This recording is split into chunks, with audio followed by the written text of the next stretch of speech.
All right. Good afternoon, everyone. Sorry, just give me a second here. All right, so good afternoon. I have a few things at the top, and then I'd be happy to take your questions. Last week, as you know, the Senate took a critical step in passing a bipartisan national security supplemental. If passed by the House and signed into law, this legislation would directly advance America's interests and values. The Senate-passed National Security Supplemental Bill would allow the department to provide military aid to Ukraine, deliver security assistance to Israel, and bolster our support in the Indo-Pacific region. It is also an investment in our nation's defense industrial base.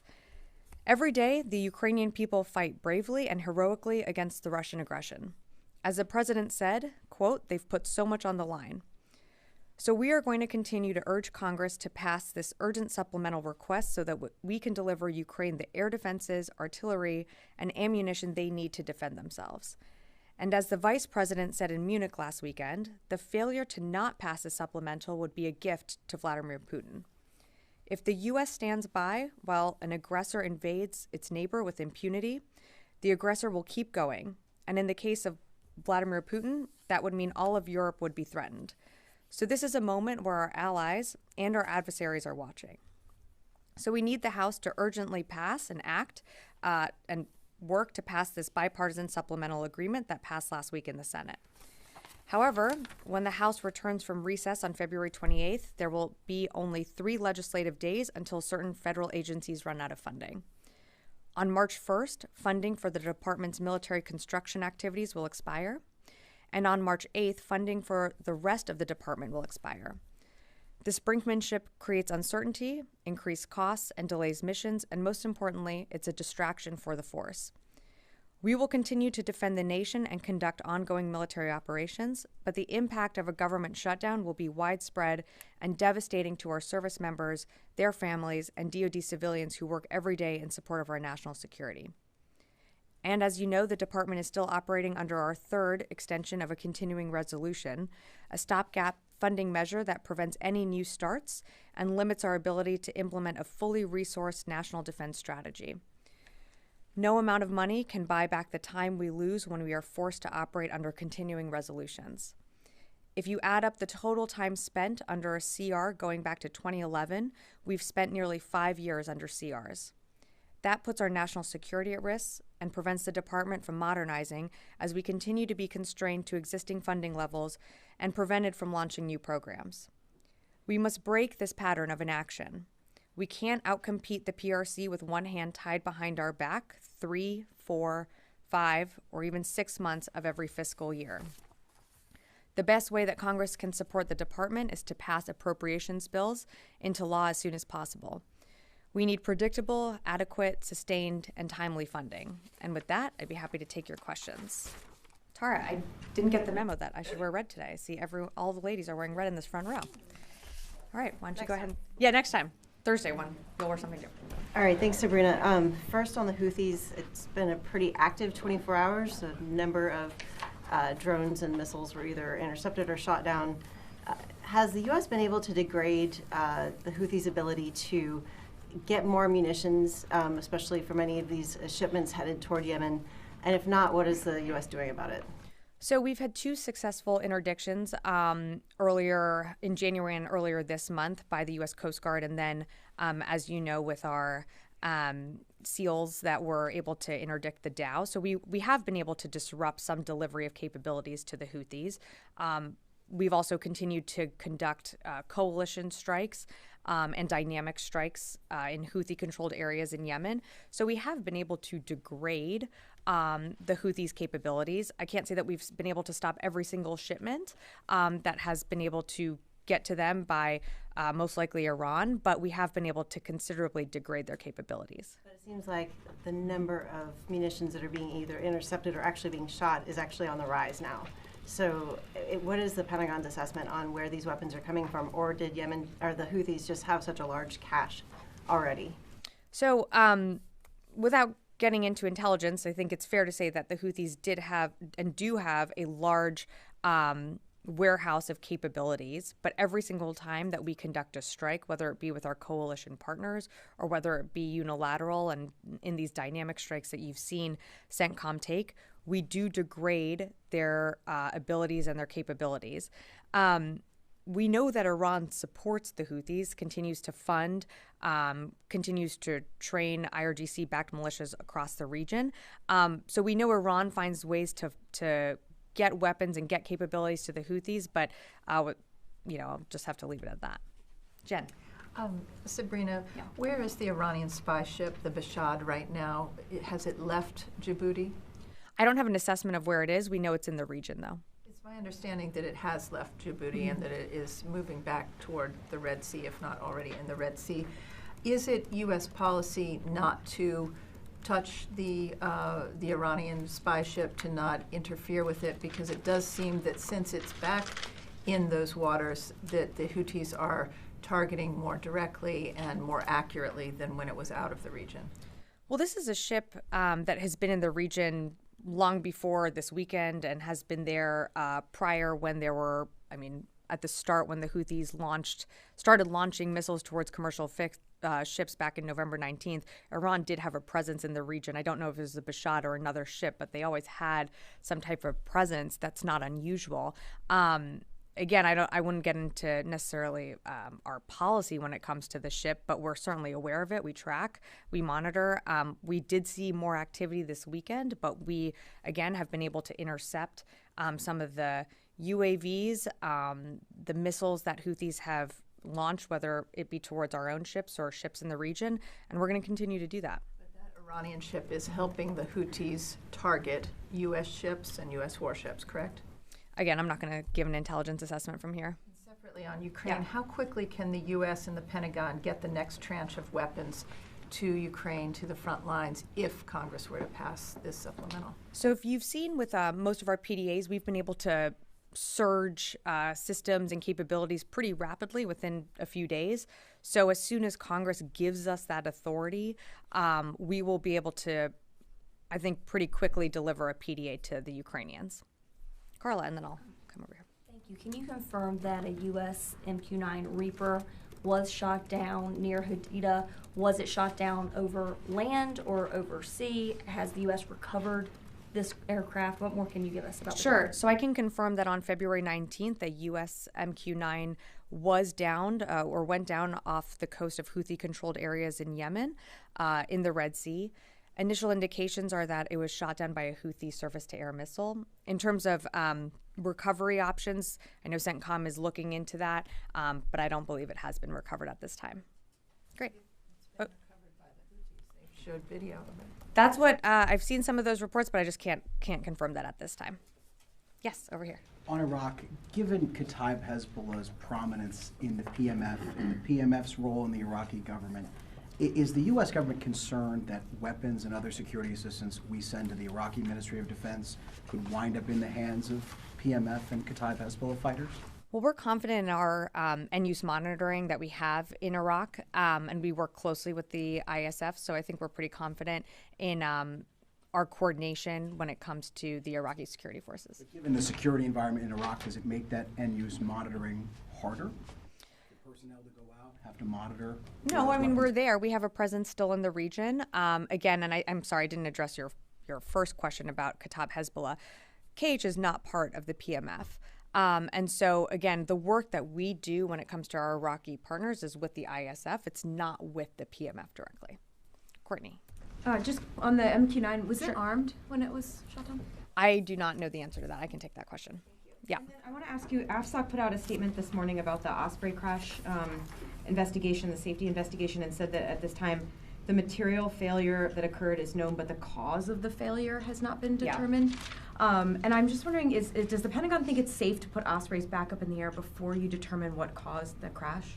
Well, to my understanding, Ospreys are not going back in the air at this time. The case that you're referencing, the Air Force Special Operations Commander did determine that it was a material failure, but the cause of that failure is still under investigation. So I'm not going to get ahead of that investigation, but while it's being completed, I think we'll leave it to the services to determine when it's best for those Ospreys to be relieved of that stand-down order. But right now, they're still not flying at this time. So is it your understanding, though, that until they determine that root cause, Ospreys won't fly? I would just leave it to the services to determine best. They're the ones doing the investigation. So when it comes to when these Ospreys will be allowed back in the air, it's really their call. Idris, yeah. A couple of weeks ago, General Ryder, I think, had given a general BDA of how many missile launchers and missiles had been destroyed or degraded by U.S. strikes since since you guys started striking in Yemen. Do you have an update on that? Let me see here if I have an update.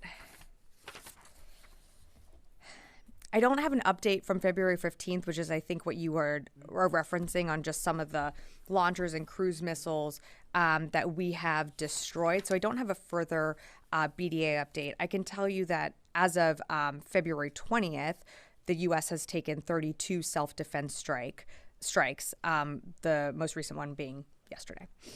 And there was a Reuters report over the weekend saying that Iran's Quds Force leader had gone to Iraq and spoken with some of the militias it backs and said dial down the attacks of the U.S., and there hasn't been one since February 4th. So do you believe Iran is playing, in this case at least, a constructive role in reducing attacks against U.S. troops? Well, look, I mean, we know Iran continues to support, whether it be IRGC-backed militias in Iraq and Syria, the Houthis, Hezbollah. Yes, we have not seen attacks in Iraq and Syria since February 4th, but we have seen certainly an uptick over the weekend in attacks from the Houthis on U.S. forces and commercial shipping. So if Iran does have a role to play, it's certainly not doing it when it comes to the Houthis. Brad, yeah. Yeah, thank you. Can you tell us what other cities may be at risk of falling in Ukraine after Avdiivka? Because last week, depending on was saying that the situation remains critical across the country. Well, Avdiivka, unfortunately, it was a strategic withdrawal that Ukraine made in order to conserve their own artillery and ammunition. Look, if we don't get the supplemental, I outlined that at the very top, but if we don't get the funding needed from the Senate, from the House to pass the Senate supplemental, we will not be able to provide these critical PDA packages. And Ukraine will have to make choices and decisions on what cities, what towns they can hold with what they have and what partners can continue to supply them. I can't forecast that from here. It's really the Ukrainians' decision to speak to. But obviously, they're in a critical fight for their lives, for their country, and that's why you heard me say in very stark terms. That's why we need the supplemental immediately, and we've been saying that and sounding these alarm bells since October. And so we're going to continue to urge Congress to do its job. There's no other cities that are under threat right now?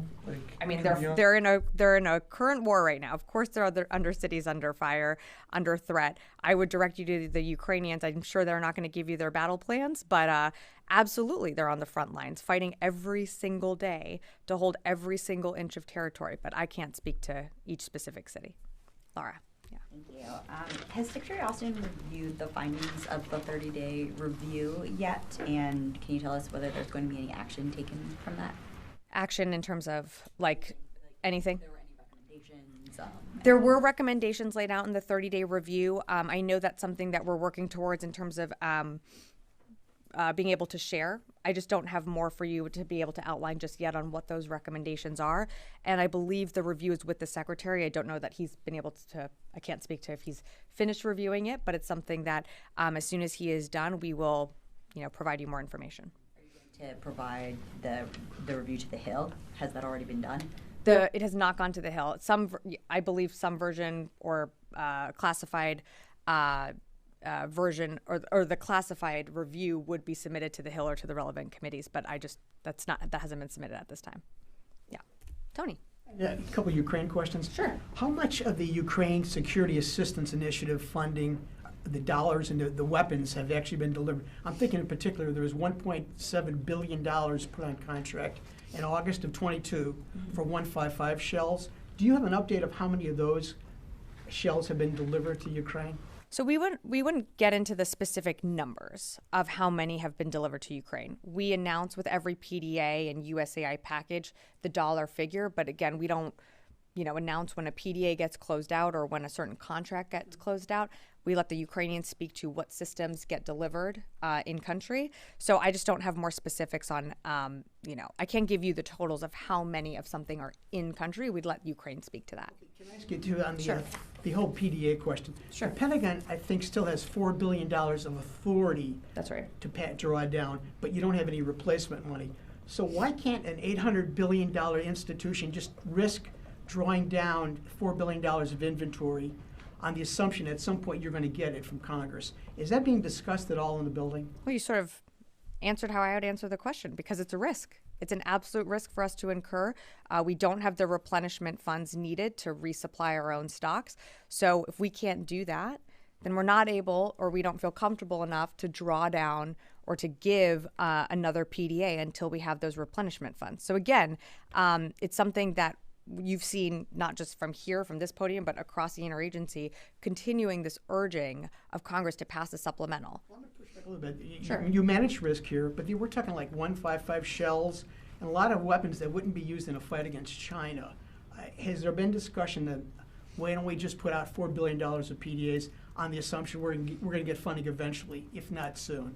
Well, again, we can say that we're going to get funding eventually, but we've been ringing the alarm bell since October. And so we're already into February. The 2-year anniversary of Russia's invasion of Ukraine is coming up at the end of the week. We don't know when we're going to get the funding. And we're going to continue the discussions that are having right now at the secretary's level across the interagency is we need Congress to give us a supplemental. That's what's being discussed.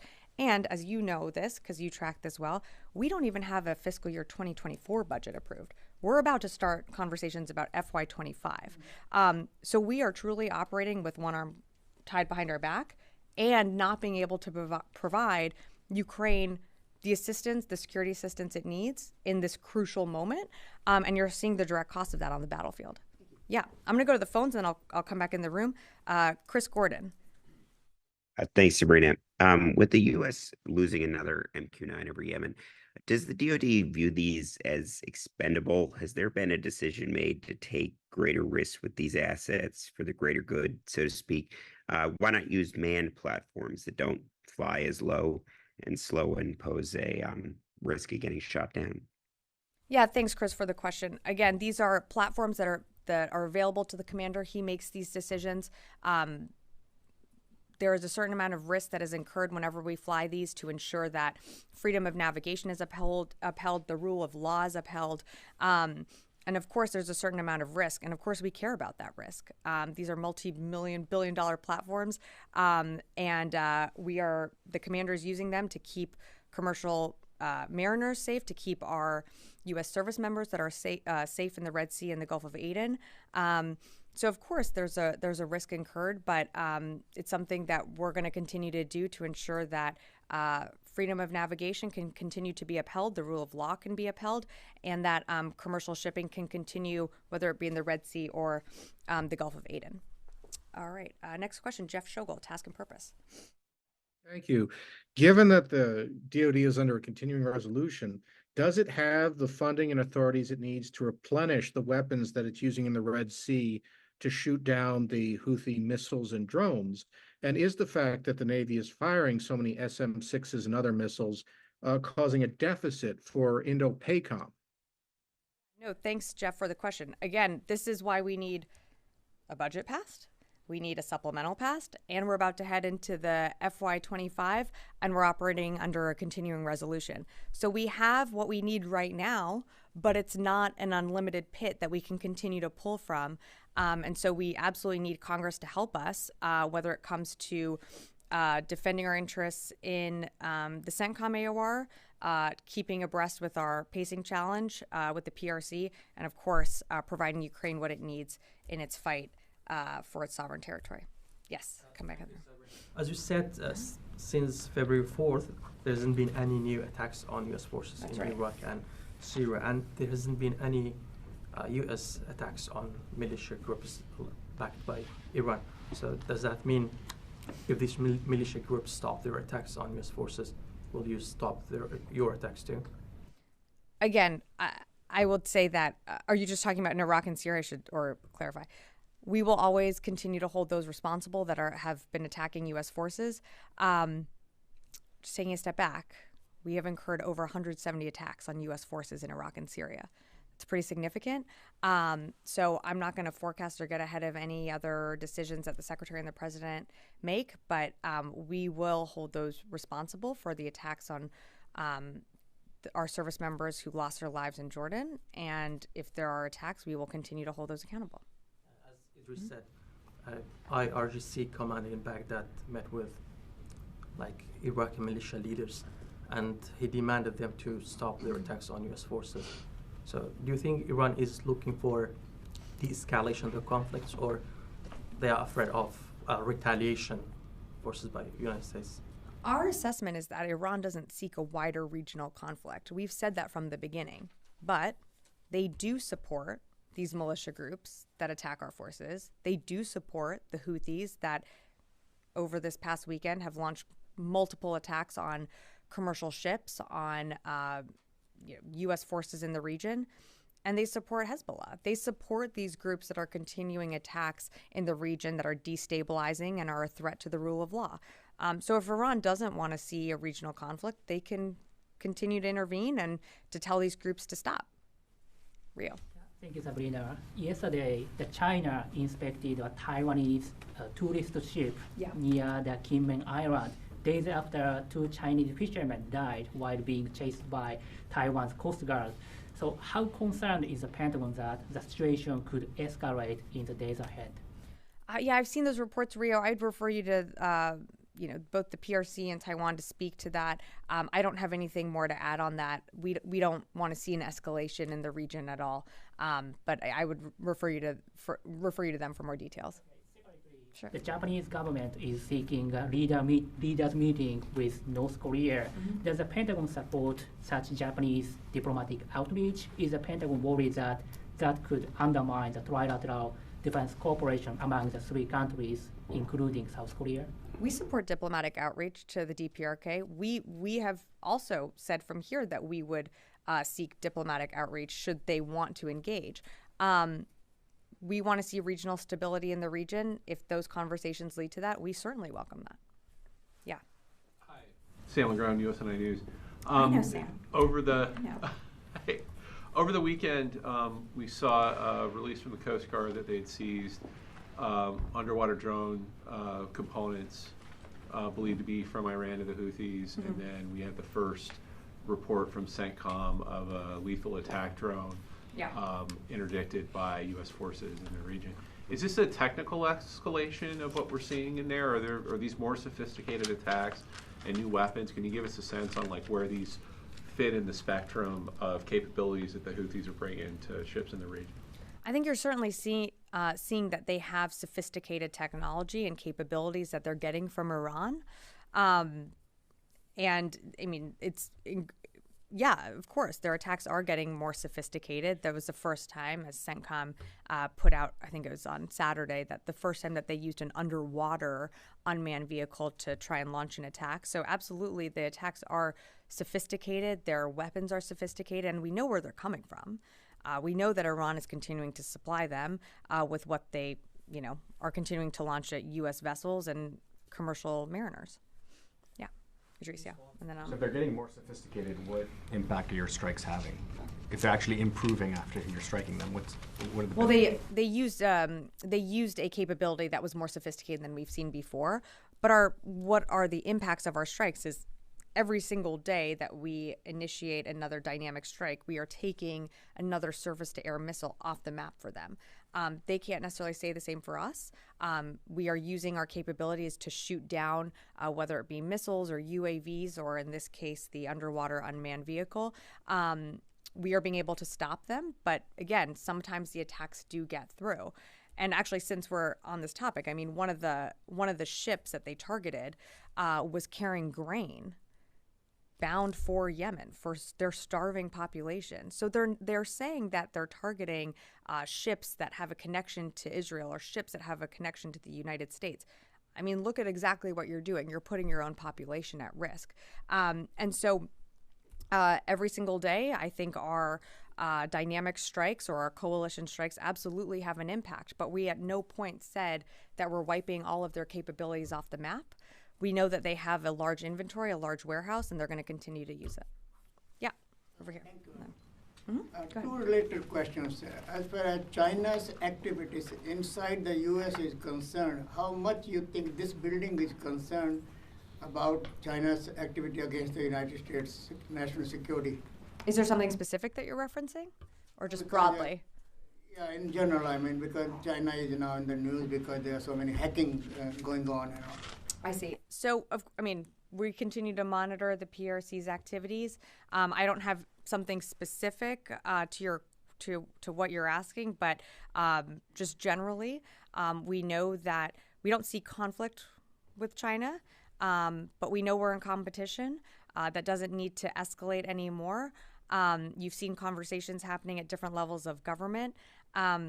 But of course, we're concerned of any activities, and we continue to monitor that, and that's why we have the robust presence that we do in the Indo-Pacific. And second on China, as far as Chinese expansion is going on in the South Asia region, many smaller nations are worried, and also including Taiwan. And as many times question been there that China is watching very much about Taiwan's getting help from the Capitol Hill, or for in this package maybe something for the Taiwan. Where are we standing as far as Chinese are really watching about this very? Yeah, China is watching. A lot of countries around the world are watching right now, this moment, and that's why we need Congress to do its job. We need the supplemental. We need to be able to support our commitments in the Indo-Pacific while also supporting Ukraine, while also supporting Israel and its fight against Hamas. But we can't do that if we don't have the funds to do it. I'm going to go on. Yeah. Just last week, it was claimed that in a U.S. airstrike, 2 Cuban hostages were killed in Somalia. Do you have anything on us on that for us? Yeah, no, I've seen the reports on that. I just don't have anything for you at this time. Yeah, Mike. The European Union this week launched Operation Aspides, I don't know how you pronounce it, to protect merchant ships in the Red Sea against Houthi attacks. The fact that this mission is going to run alongside or parallel to Prosperity Guardian, is that an indication that some nations don't think the U.S.-led effort is doing the job, a sufficient enough job to protect shipping? No, the EU is its own coalition of countries conducting this operation while running alongside parallel to Operation Prosperity Guardian only augments the goals of all of these countries, of all of these like-minded countries, which is to uphold the rule of law and to ensure the freedom of navigation is protected. So we certainly welcome this new coalition. Again, we're all working towards the same goals here, which is to ensure that innocent mariners, commercial shippers can get through the Red Sea, the BAM, the Gulf of Aden safely. As you know, 10 to 15% of the world's commerce flows right through that strait. So we certainly welcome more partners as part of, if it's not Operation Prosperity Guardian, as being part of the effort to uphold the rule of law. Carla, do you have one more question? Then we'll wrap it up. So, just to follow up on Idris's question, is the Secretary satisfied with the current strategy against the Houthis? Can you pull out that thread a little bit more for me? Yeah, sure, because you said it was having an impact. You told Idris that it was having an impact, but you've also said with Tara that it's not deterring the Houthis. So it may be having an impact, but it's not giving you the goal that you're desiring. So is the Secretary satisfied with this current almost whack-a-mole strategy that's going on? So the Secretary has full confidence in the Central Commander and the operations that he is doing every single day to ensure that our mariners, our service members are safe. Look, and I said this earlier, we never said that we were taking every single capability that the Houthis have off the map. But every single day that we conduct a strike, we are degrading them further. And so I think the Secretary has confidence that the more we continue to do this, the Houthis they are already seeing the effects. I mean, as General Ryder read out just last week, we do have battle damage assessment that we have been able to make an impact to some of the capabilities that they have. Again, it's not everything off the map, but it is steps, it is progress, and we're going to keep holding them accountable until they stop. Okay, Is that Mike? strategy sustainable? I mean, trading multi-million-dollar U.S. missiles for couple $1,000 Houthi Well, I don't have the weapons. cost for the Houthi weapons, but what I can tell you is if we don't have the support of Congress, if we don't have a budget, if we continue to operate under a continuing resolution, if we don't get our supplemental passed, no, things are not going to be sustainable. We are going to have to look to make cuts to continue to fund our operations in the CENTCOM AOR, to continue to support Ukraine. So that's why we continue to urge Congress to give us the funding, the support that we need so we can continue these operations and continue to protect not only our service members in the region, but ensure that commercial shipping can flow through that region safely. All right, thank you, everyone.